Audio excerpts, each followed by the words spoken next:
Good morning, everyone. Hi, my name is Chris. I'm a creative strategist here at Mediacorp, and I'm really excited for you to join us today as we talk about how we can drive results with one of the biggest trends in marketing today, shoppertainment. You know, it's quite a season. We've seen e-commerce grow and boom here in Singapore. The market size just in 2020 alone, adjusted with COVID in mind, is already 2.3 billion US dollars. And we're expecting it to grow double digit the next 4 years. And what's most exciting is the number of users and the penetration rate we're seeing here with e-commerce. And as most of you would understand that e-commerce can't go without shoppertainment today. And for many of us, the leader and the example we've always been hearing about is China. And in China, live stream e-commerce is growing at accelerating pace. 16.3 billion US dollars in 2019, and that's a 54% growth year on year. The number of users, many Singaporeans inside there. And even though in Singapore, we have only 15% of Singaporeans using live streaming for purchases, we're seeing a huge amount of them, 80% age 18 to 24-year-olds and millennials, likely to purchase via live streams already. But before we jump into it, just want to do a quick poll and question just to wake everybody and warm us all up. What is the number one product you think sold through live streams in Singapore? Wow. Dun, dun, dun, dun. Is it going to be consumer electronics, beauty products? Well, this is really interesting.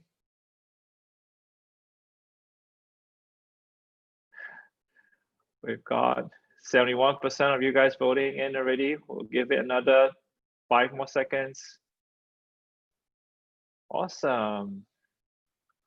Wow, most of you thought that it is beauty products, and I would think so too. You know, all the beauty tutorials and celebrities and KOLs, and the result is actually pretty surprising for me.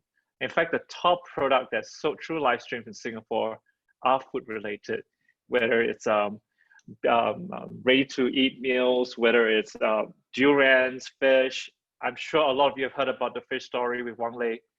And so today we are really amped up to bring together some of the thought leaders together with us here to talk about shoppertainment and how we can drive performance through shoppertainment. I'm going to let Mark, Colin, and James do a quick introductions of themselves before we jump into the webinar. Hi, Mark. Everyone. My name is Mark. I'm the MD of iProspect Singapore. We are a digital agency that specializes in driving performance for our clients. Hi, good morning, everybody. My name is Colin. I'm founder and CEO of Captive Media China. So I started my business in agency business in China 18 years ago. So I'm back in 2002. And we're a full service integrated marketing agency. And one of our key focus is on the e-commerce and live streaming part. And I had the opportunity to, set up Captive Interactive in Singapore. So in Singapore now, we have a full team focusing on live streaming. Hi, morning everyone. James Chang. I'm a founder and currently CEO of Lazada Singapore. We are part of Alibaba Group e-commerce brand here in Southeast Asia. Looking forward to the discussion. Thanks for having me. Awesome. I mean, we're really excited to have Mark, who represents and gives us a very global agency perspective. Colin with his immense experience from his business in China and seeing how live streams have grown there. And James, Lazada is a huge player here in Singapore. We can't talk about shopping, can't talk about live stream without Lazada. And for myself, I've been driving a lot of live stream initiatives and social initiatives here at Mediacorp. And we're just excited to explore this. How might we drive performance through shoppertainment today with you? So let's jump straight to it. You know, Mark, this whole thing about live streams, shoppertainment, is it because consumers and the consumer journey have really changed, or what have or have not changed?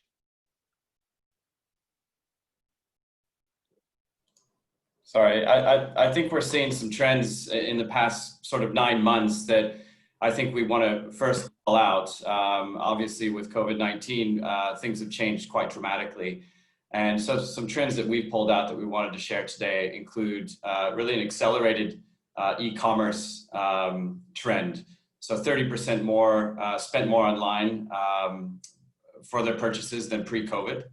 Shoppertainment and DIY is becoming such a big thing, which we're going to talk a little bit more about. So therefore, our clients need to and brands need to really focus on more of an elevated shopping experience, with 40% looking to learn new skills and look at DIY. We're also seeing changing emotions. I mean, with a lot of us being on lockdown in different parts of lockdown throughout the region, being prepared, being in control, and purposefulness are really important. So, we're also seeing that people have a reserved spending pattern due to the uncertainties from an economic perspective. And then lastly, we're seeing a change in priorities. So staying healthy, staying upbeat, entertaining themselves while they're at home on lockdown with their family, and more exploratory shopping. And to bring it close to home, when we talk about Singapore, we're seeing Singaporeans shop online more than ever before, as we saw in that earlier poll. And they also don't really see themselves shopping in brick and mortar or retail anytime soon. So we can already see the trends in terms of marketplaces really dominating e-commerce. And then 2/3 or more than 2/3 of consumers, as I said, really don't see themselves going back into offline sort of brick and mortar stores. And so, from our experience, what we advise our clients is really on 3 trends. Make it mobile first. 75% of e-com sales in APAC are coming from mobile, and not over 90% in Korea, as an example. We need to keep it short and quick. So 70% of users drop off after 3 clicks. So therefore, really every second matters. We need to make it rewarding. So we need to make it very targeted, have instantly redeemable rewards that help grab attention and create demand in order to drive that conversion. And then lastly, really need to make it engaging. So online shopping is all about convenience, fun, and play. People are looking to kind of see now, buy now, and win now. So therefore, that's really where Shoppertainment comes in. And what I thought I would also talk about is, how we work with most of our brands and clients on is kind of a 4 core pillar approach, where we're looking at availability, findability, buyability, and repeatability in order to succeed in the commerce funnel, if you will. So availability is really about where and when consumers are looking. You got to get the audience insight, and we need to make sure that we present ourselves at the right place at the right time with the right message. When consumers start to move on to marketplaces and other commerce platforms, being able to allow consumers to find your products very easily. So we work a lot across marketplaces and what we call marketplace optimization to really get our clients' products and brands more findable and in searches. And then when it comes to buyability, it's really about content effectiveness, being better than the competition, whether that's pricing, listings, photos of your products, reviews, etc. And then how we actually are able to repeat that, again, for our clients. We need to drive scale, and we need to be able to understand and learn what's most effective in order to kind of get consumers to repeat that purchase for our clients over and over again. So just to kind of summarize, e-commerce and commerce as a whole, used to really be about buying, and that was about delivering the essentials. Being straightforward, consumers are looking for need-based buying, intent-driven purchases, and a lot of times have fixed shopping lists and a fixed brand in their list. But now we're moving over to another dimension, which is really that shopping experience in the online space. So, it's essential plus impulse plus rewarding. People are looking at more exploratory browsing, experience-driven purchase, impulse-driven purchasing, as well as Shoppertainment. So we really need to deliver on those 2 ends of the spectrum, where we're delivering on the buying needs, but also on the shopping needs of consumers.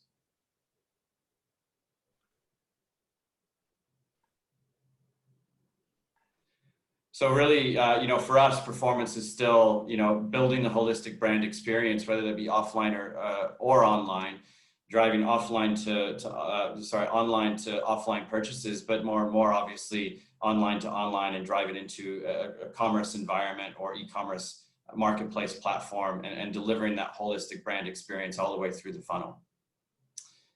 Now I'm handing over to Colin. Yeah, and before we do that, thanks, Mark.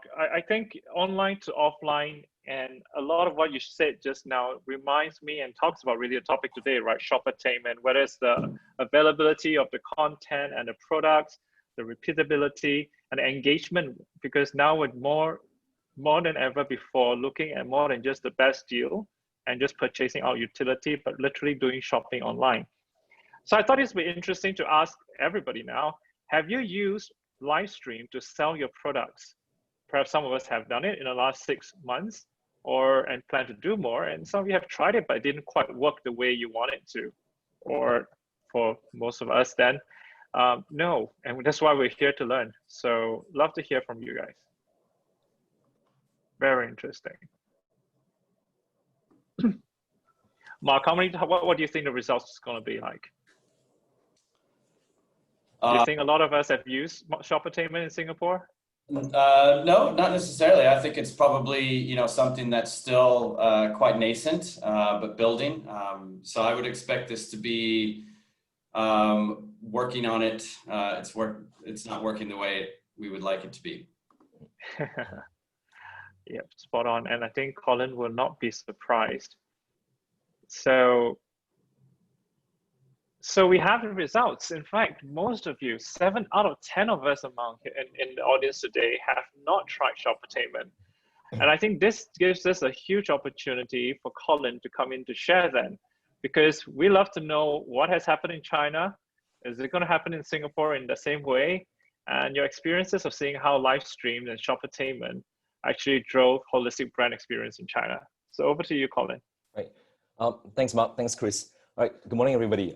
So I'll just jump straight in to the first slide. And just everybody talks about China. So very quickly, actually, live streaming started as a social tool with social live streaming. And that's, I remember back in maybe 03, 04, we saw live streaming being used, on the social manner. Now, jumping more relevant to this webinar, it started to, catch on the gaming and the esports, arena back in about 2014, 2015. And then we started seeing this huge growth really in maybe about 2017, where we started going more mainstream with live streaming. So we saw entertainment, food, education, and especially e-commerce being the key drivers. So just as a little, fact, back in 2016, there were about 500 live streaming apps just in China alone, right? Now we saw a huge, sort of growth spurt, sort of end 2018, 2019. And we started seeing the shift from what we call user-generated content, UGC, to more professional generated content. That's where agencies like us come in to help brands or even help, KOLs and influencers improve on the quality and the planning and the content development, etc. Now, coming to 2020 and beyond, we already see in China live streaming moving beyond just pure sales. Now, that's a key point. Now, sales is still a very key part of the purpose of live streaming, commerce live streaming. But we see brands adapting this medium, if you may, to different purposes. We're looking about branding. We're looking at, we've done press conferences for brands using live streaming, new product launches. And I think the focus really now is on consumer acquisition, engagements through Shoppertainment. And obviously the big end game is conversion. So Chris shared some data and stats earlier, but one thing is clear, 613 million e-commerce of live streaming users and growing. So definitely becoming a big part of the China marketing scene. In fact, for all our clients in China, I would say that most of them use it as a regular tool. It's not even trial anymore. It's just part of the marketing calendar. Chris, next slide, please. Right, so I have a video here that gives you a summary of some of the work we've done, but it gives you an idea of how it has moved on from UGC, user-generated, to PGC. So these are what you see on Taobao Live, which is the largest live streaming platform in China now, commerce for commerce. So this is our Adidas project. This is our studio, and you see how we brought in retail elements. We designed the store, the live streaming studio, into a store lookalike. We do camera work to focus on the products. There's a lot of engagement with influencers, and KOLs, set designs, and our brand hosts, they're not influencers. We actually train them to interact, to be spontaneous. But more importantly, right, they actually are product trained and brand trained. So we provide a full service from, producers to inventory control, set design. But most importantly, right, we focus on the strategy part. So besides studio work, we even help some of our clients do in-store live streaming. It's really about the methodology, about the positioning. Who are we targeting? How are we positioning the brand, the product? And how do we constantly engage with the consumers every step of the way? Because bear in mind, nobody stays throughout an entire live streaming session. As entertaining as it can be, it is not a movie or sitcom. But the point is, how do we keep bringing them back, and how do we keep them staying in for as long as possible? Because the longer they stay, the more they see, the more they learn, and the more they buy eventually, and they know about their brand. So those are some. Yeah, Colin, and that's a very interesting observation, because in Singapore, we're constantly thinking that it's all about the best deals to attract people and to keep people there, just drop more vouchers and stuff. But from what we're seeing here, that even the big brands like Adidas and Gap, they are really going into a very holistic kind of a branding campaign there in China right now, isn't it? Yeah, I think once again, it's about expectations and for different brands and what they're looking at, objectives. So for example, Adidas, just jump a bit more detail. They actually only started doing serious live streaming in October last year. Prior to that, they didn't want to try it because they felt it wasn't on brand. They were very concerned about image. Everybody wants to sell, there's no doubt about it. But they were concerned about whether it would cheapen the brand. Because bear in mind, in the early days of commerce live streaming, it was used as a stock clearance platform. So, a lot of brands would then, drop the prices, clear the inventory without affecting their retail store prices. Now, within a short 2 years, that world has changed. But to your point earlier, yes, a lot of brands were concerned. So that's why I think we launched the cloud shop concept. We obviously have, over 10 years of digital experience, but we come from a below the line background 18 years ago. So we feel that there's still a lot of value to combine both offline and online experience. And I think that's especially relevant to Singapore. And I'll talk more about it later in the slides. But branding is important, and a lot of brands, don't want to compromise that as much as they want to sell and move products. Cool. Okay. Right. So, the question now is, does anything sell on live streaming? What's happening in China? So we're seeing in China, it being used by all kinds of products, brands, for different purposes. In the first video on the left, you see Huawei doing their new product launches via live stream, partly due to also the the COVID situation. But as everybody knows, China has sort of recovered quite quickly and is really back to norm for China for a while now. But that sort of evolution of purpose has continued, right? In the middle, we see Starbucks, using live streaming too, with Wei, one of the top KOL influencers in China.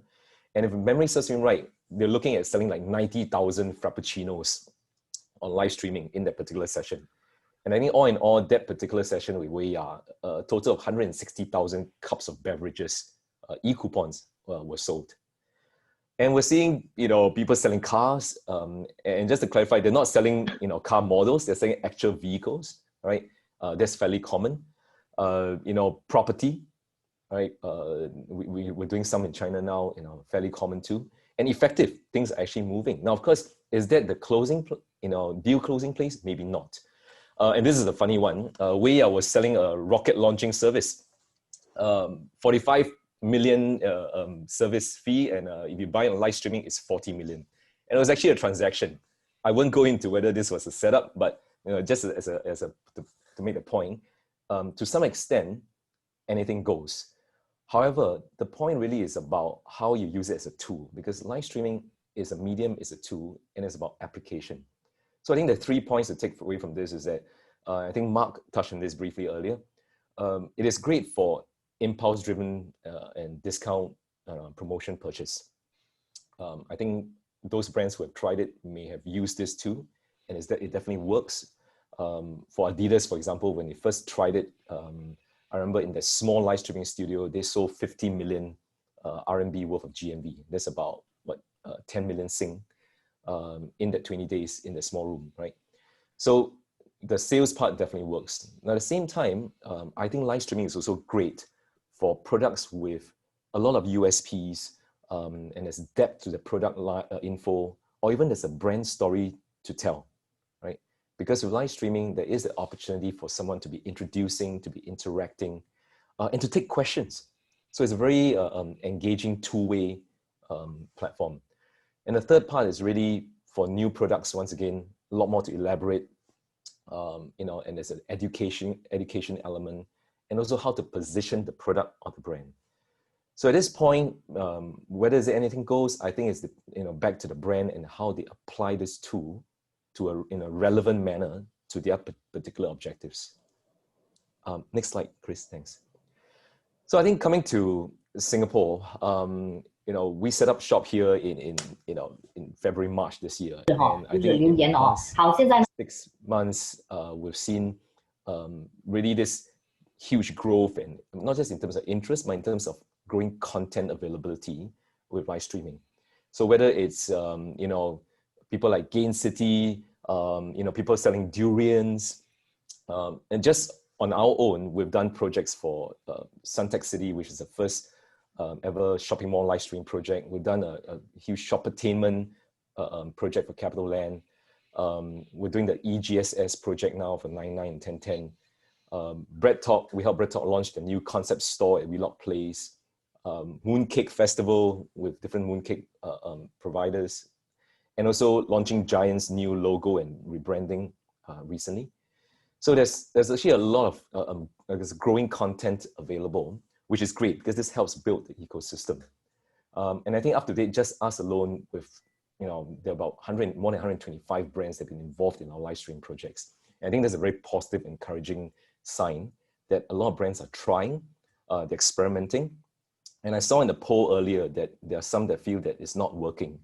I'm hoping that, for these brands to not give up and to review, because everything is evolving very quickly. Next slide, please, Chris.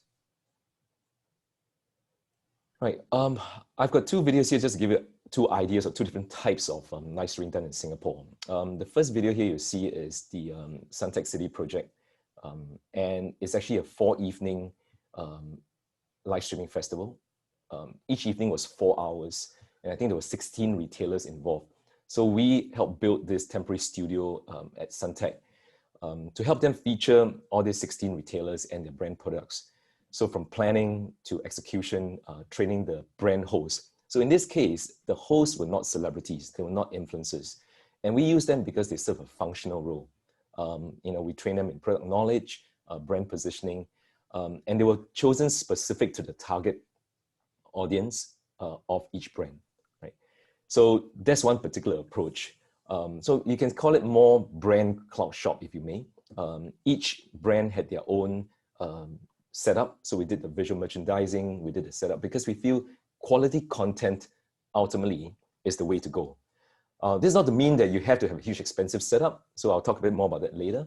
But coming back to this project, it was, I think that the first time it was done in Singapore, and I think it was a lot of learnings, both for the brands and Suntec, and also for us, in terms of how consumers react, and engage with different types of approach.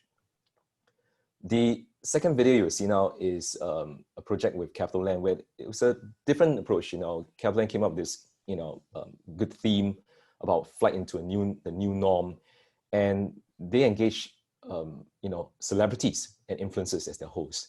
So, every single person, on the program for the 3 evenings, they were either celebrities or hosts, and it was very thematic, where each evening there was a certain theme, and then the products were then, in a way, product placement. So it's a mixture of product placement and product sales. And when we did this, it also involved the restaurants in F&B. So that was a very new thing then, to bring F&B into live streaming. So once again, you see a lot of retail brands, and the kind of brands and restaurants you see in the shopping malls getting involved in live streaming. And that's pretty exciting because, we've constantly see a lot of brands doing it themselves, and seeing the retailers, because they represent a lot of brands, coming on board is really something new. And I love how this thing looks so real. It's as if we are literally shopping in the cloud, like you mentioned as cloud shopping. But how is this really something that you think SMBs will be excited about or should be thinking about as well? Right. I think in the previous two projects with Suntec and Kaplan, obviously they were fairly large productions. Both clients, put a lot of commitment in terms of budget into it. But having said that, I don't think live streaming is only for the big brands or the big budgets. The small brands and the SMEs can get involved in live streaming. Once again, it's back to expectations and back to objectives. So, if you look at the basics of live streaming, it's really content driven. This is content marketing. In a way, it is not very different from how you will build your social media, your Facebook, your IG. So whether it's a big brand, a small brand, MNC, SME, look at the content you have, look at the products you have. And it's also creative driven. What kind of ideas, be yourselves or the agency can come up with to enhance and to elaborate on, your products. And these are not exclusive, to the big brands. For the small brands too, you can start small and simple. It doesn't have to be elaborate setup. The beauty of live streaming is, hey, with a camera, right, in your own flat, you can start that, right? And start building that following, and going back to what we'll call marketing fundamentals. I will say this, it's not a miracle pill. You have to go back to the fundamentals on how you position the content, the marketing, etc. And another thing about, this SMEs getting involved is don't be overly concerned about the size of viewership. Yes, a good viewership represents exposure, it represents higher percentage of conversion or higher numbers of conversion if you base on percentage, but also talk about relevance. I remember coming across a case study where there was this company that was selling, ornamental fish, right, 金龙鱼, right? And every time they live stream, it was maybe 30, 40 people at the maximum, sometimes, less than 20. But they close sales in the tens of thousands sometimes. So sometimes it's also about relevance, it's about being very targeted and see it as a platform where you can interact with your consumers on a digital platform. So you can reach a lot of people, you can go small too, it can be personal, and it can also be mass. Yeah, and I think even as you talk about how all these things are relevant to the many different brands and the targeting, I think I've seen a lot of questions coming in as to, so what can we do? Should we scale up? What are the ingredients to a successful live stream?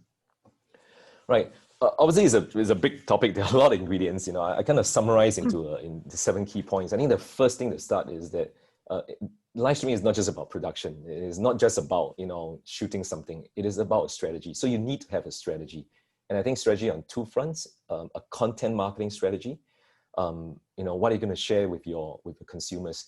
What are you going to say? What are your selling points? And the second is a sales strategy. Your discount, your promotions, your calendar. What do you offer? How do we bundle products together during certain festive seasons? So you need these 2 strategies.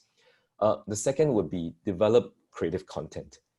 I think it's clear that our consumers want creativity. They want to see. We talk about Shoppertainment. That's about creativity. That's about entertaining.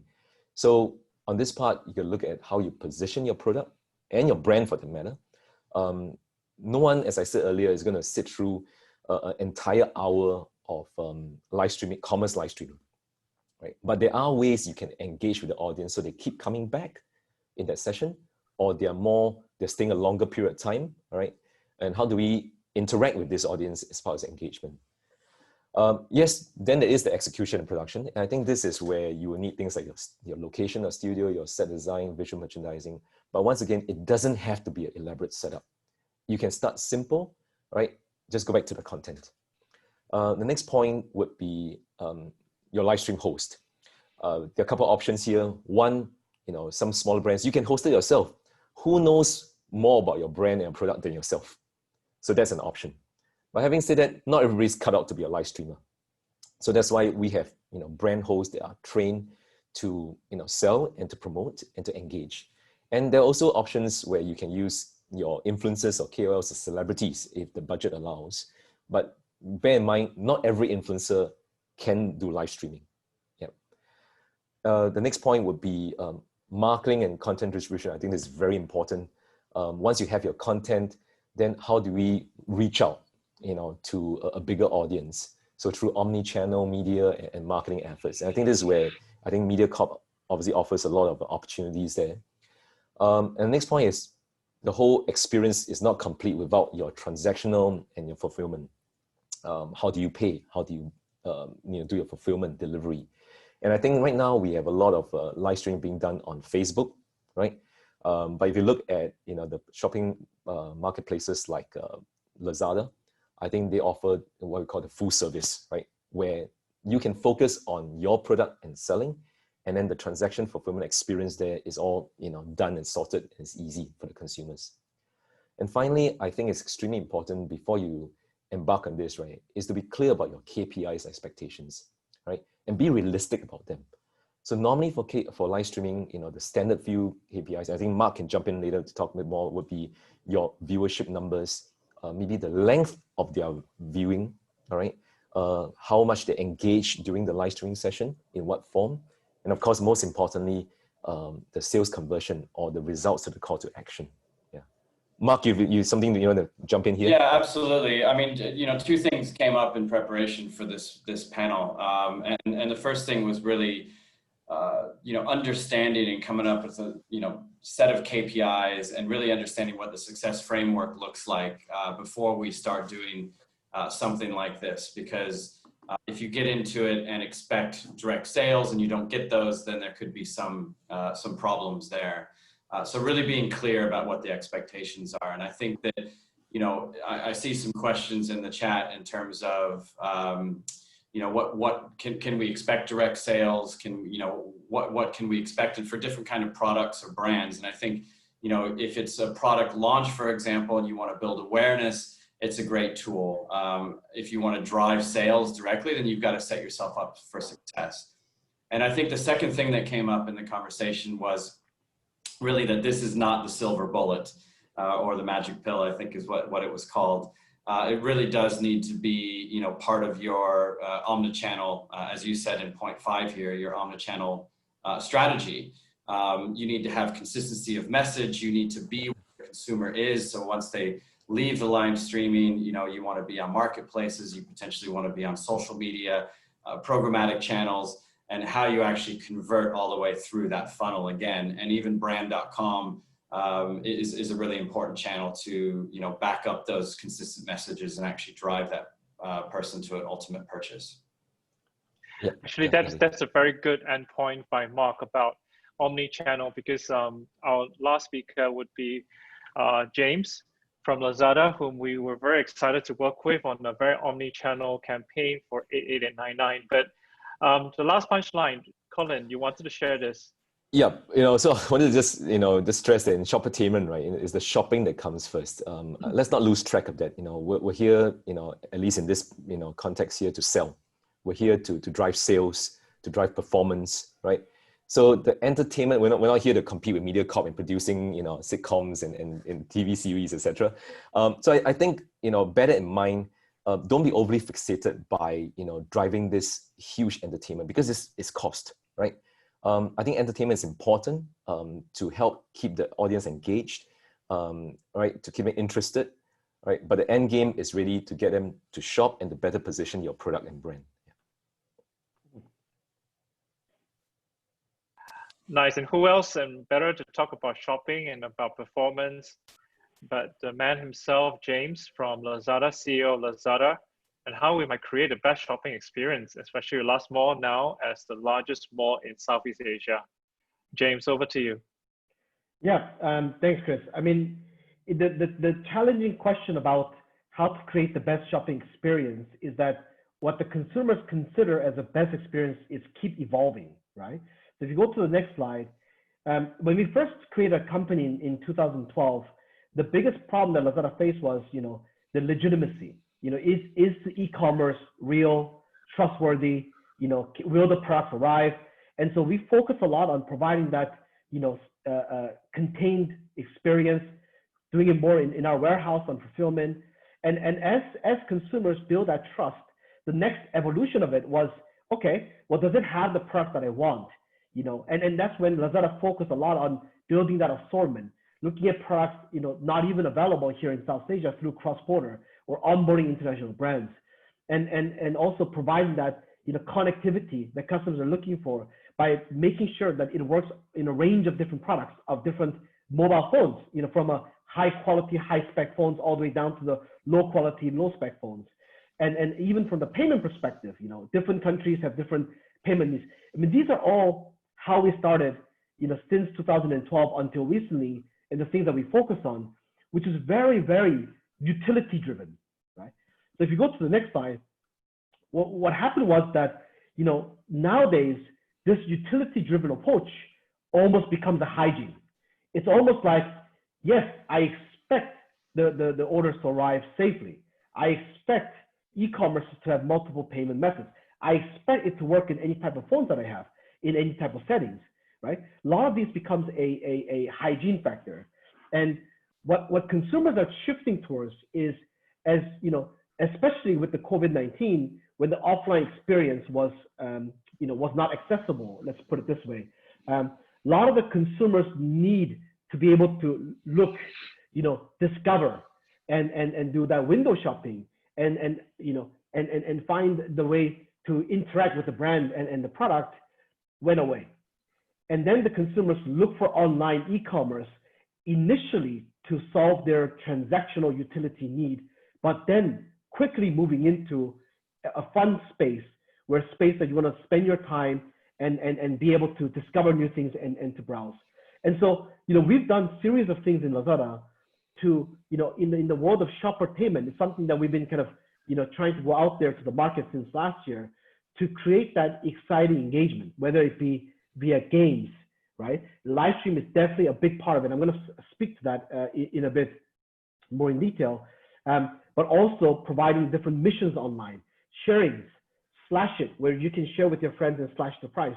So a lot of different mechanisms were created or developed to make shopping fun, which is what we believe fundamentally what shopping needs to be.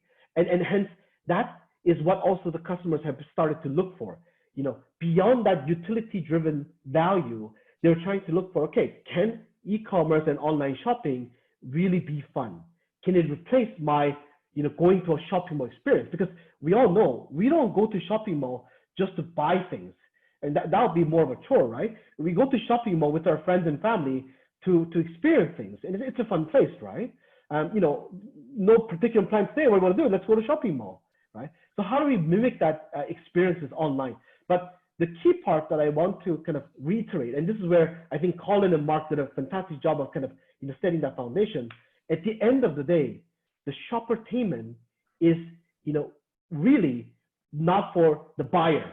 When I say it's not for the buyer, it means it is a tool or it is a strategy that is for the platform or for the brands to adopt to better engage and better acquire and better communicate the brand story to the buyers. So ultimately, it needs to appeal to the buyers, but it's actually created for the brands and for the platform or for the sellers. And I think that perspective is very important. And I want to give a bit of an example that we've seen that but personally I think it worked well. So this is a brand. The brand is called Chang.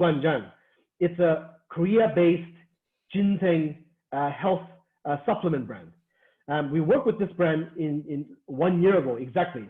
And we said, look, how can we create a brand story on Lazada, given that consumers are imagine this is before COVID-19, right? So we felt like there was a need to do it, and we can actually, e-commerce have enough tools nowadays to be able to effectively create that brand story. So we wanted to create a 1-year strategy. And the result, of course, was boosted by COVID-19 and what's going on and the concerns about health and the rise of supplements, but what's phenomenal, even within the category, a new brand that joined. Offline perspective here in Singapore, people may know about it, but have very little stores here in Singapore, very little distribution channels, have went from within 1 year to top number 5 health brand on the entire Lazada Singapore. So I want to share a little bit of a strategy how we've done this. So you go to the next slide. It's first of all, yes, live stream played a very big role in creating that brand strategy, but at the same time, it is a piece of the puzzle. It's a piece of the overall strategy. And how you use live stream depends on your category, on your purpose, on your brand maturity, on your brand awareness, all of these things, right? So this particular brand know that they have a good product, because in South Korea, they are the largest ginseng health supplement product and the brand that's out there. So they wanted to communicate that and build that brand story.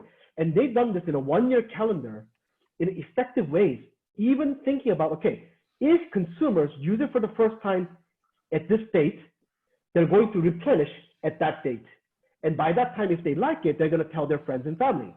So let's backdate that from a large Lazada campaign. If the large Lazada campaign falls on the 11/11, let's backdate it. When do I need to acquire and trial the customers and get the products out there so that it's in time for 11/11 to replenish, and each customer who have a good experience is able to replicate their story across larger audiences with their friends and family.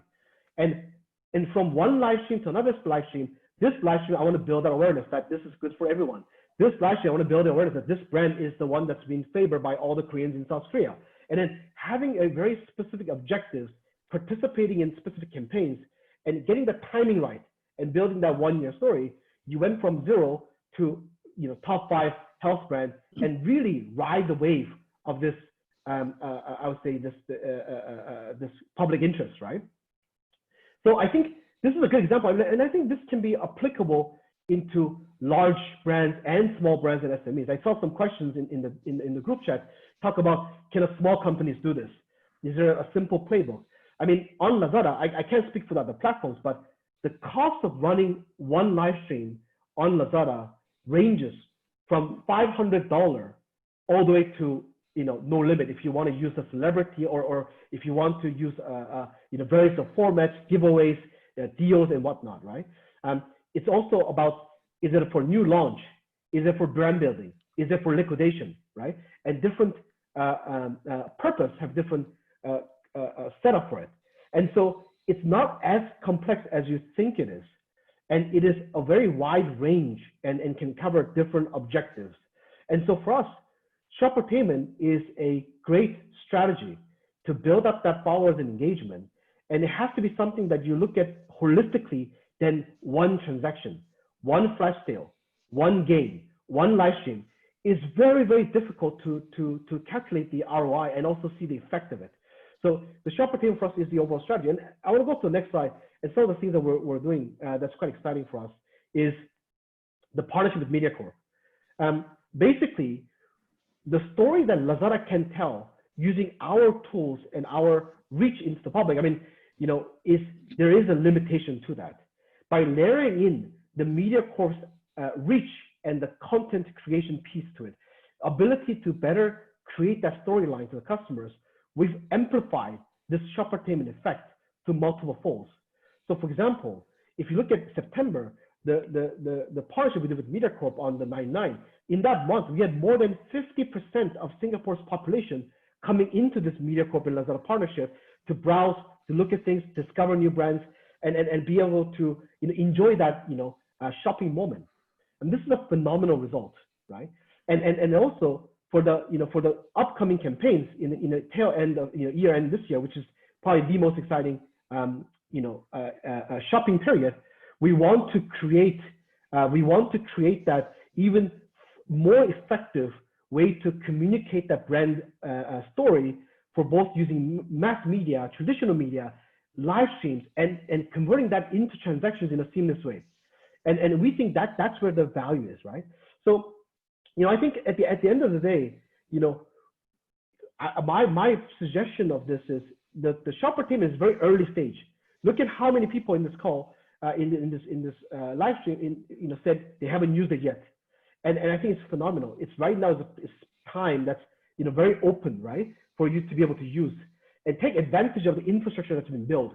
Whether as Colin had put it, some of the examples and the work that Colin and the team has done in China is really phenomenal, or here in Singapore as well, right? That's at the level of like the top tier professional level, but it can be something that can be easily done if it's simple done. And we've done live streams during the circuit breaker measures with one of our employees together with the brand, using their phones because we couldn't open the studio, right?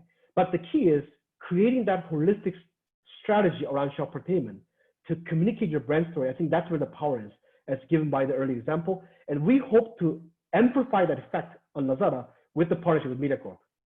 So that's something I wanted to share, Chris. Thanks, James. In fact, you brought a very good point just now for the holistic brand, because that really is one of the questions was, how do I bring people back?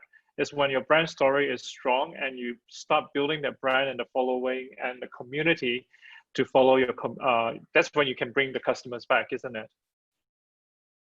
And, you know, one of the last punchlines that we want to share with everybody is, you know, at the end of the day, this brand story is about understanding our consumers, being at the right place at the right time, whichever place it may be, with the engaging content experience.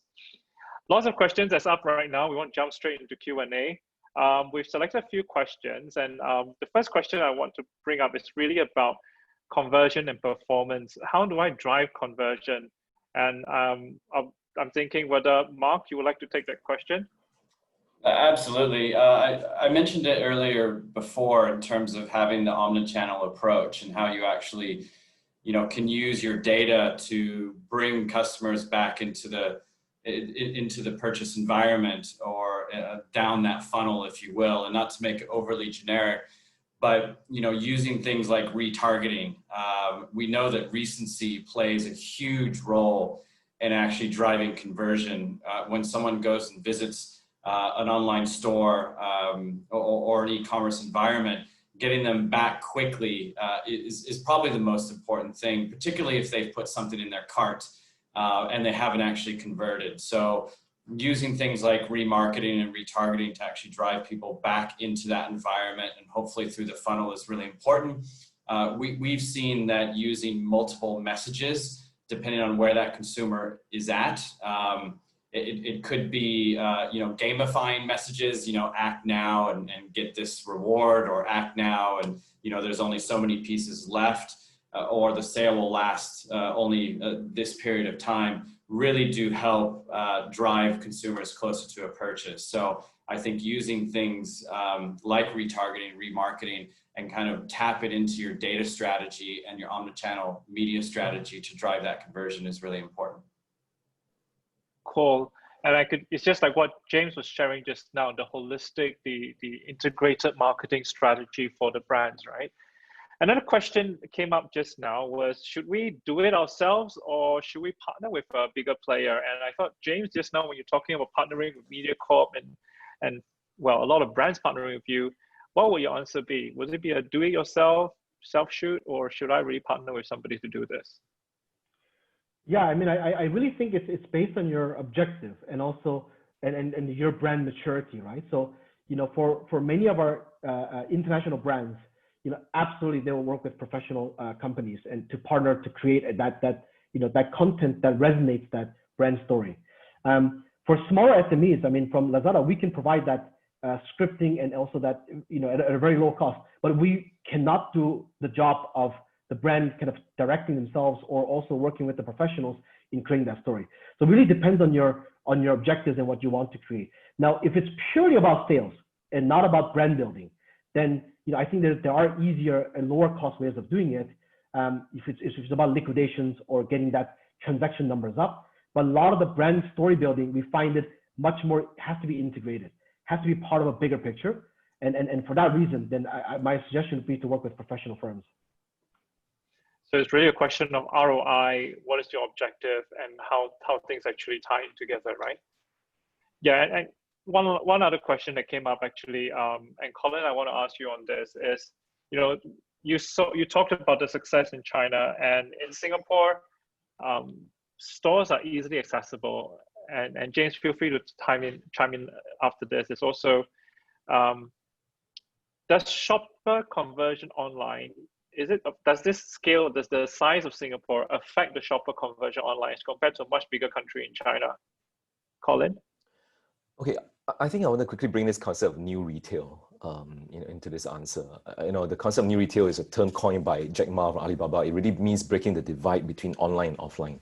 Ultimately, it's the same brand, right? Whether you sell online or offline in the stores, it is the brand, the products, the benefits, and the products that move. So I think in Singapore, we're in a unique situation where because of our geography, we're not that big a place, right? And I think a lot of consumers still like that. I saw some comments in the chat group, still like the idea of, the shopping experience, the retail experience. So really it's about combining, what marketplaces, e-commerce offers, the convenience, right? It's open 24/7, right? And how do we combine that with, experiential sales? And I think when you look at, a omni-channel holistic approach to this, I think this will start to make sense. So for example, with live streaming, we don't necessarily have to expect all the sales to be closed there and then in live streaming. Yes, there's a sense of urgency. We want to see the traffic being driven to the e-commerce platform, right? But at the same time, there are certain products that require a longer decision-making period, right? And that sales process is not as short. So for example, I saw a comment about furniture. So buying a track pants will be very different from buying an entire sofa set, right? But that sales process can involve live streaming, right?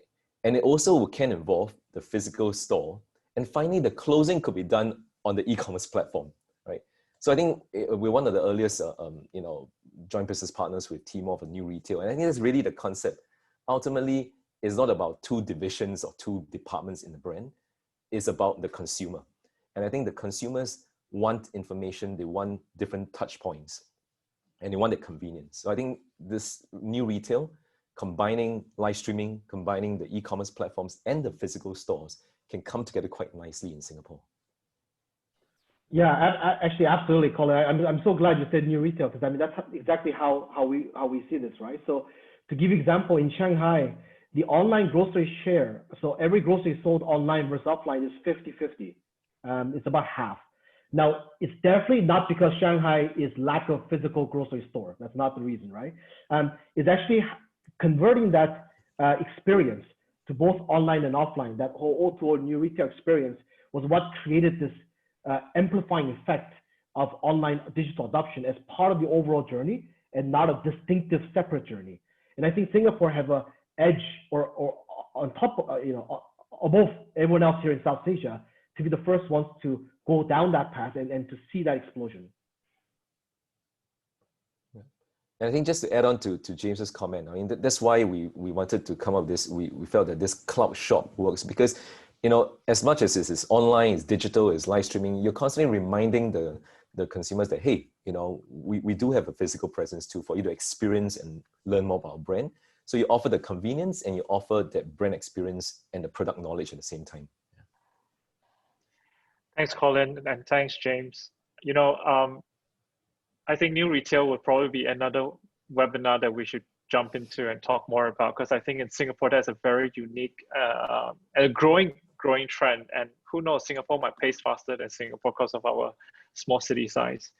Well, we have just about time, so 3 things that I just want to leave everybody with is, number 1, we know there are lots of questions, so don't worry, we will answer them. We will curate them and answer them on our website. So this website link will be sent to you via email. Number 2 is the deck will be shared. So we know and we apologize that the resolution doesn't seem to come through clear for some of us. So we will send the deck over after all the hard work we put in for it. And lastly, there will be a survey. So please let us know. We can't thumbs up and subscribe here, but definitely do join us for the next Executive Insights. So with that, thank you, Colin, thank you, Mark, and thank you, James, and thank you all 300 over of you for joining us this morning.